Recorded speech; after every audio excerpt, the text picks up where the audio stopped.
Greetings and welcome to the Rethink Your Drink Nevada recipe series.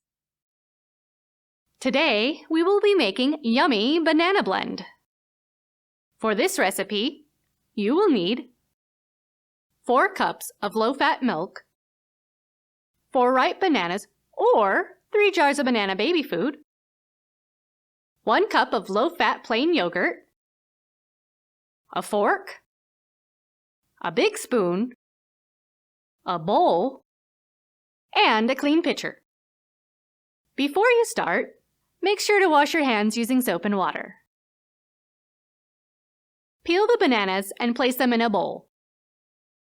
Mash them with a fork to a smooth consistency. If you're using baby food, you can skip this step. Add the bananas to the pitcher, then the yogurt, and then the milk. Use your spoon to stir gently. Cover the pitcher and put it in the fridge for at least 2 hours. You want to give it enough time to get nice and cold and for the flavors to blend. Once cold, take the pitcher out of the fridge. For safety reasons, remove any remaining banana chunks.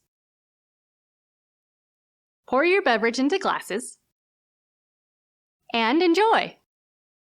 For a copy of this recipe and more ideas, visit rethinkyourdrinknevada.com.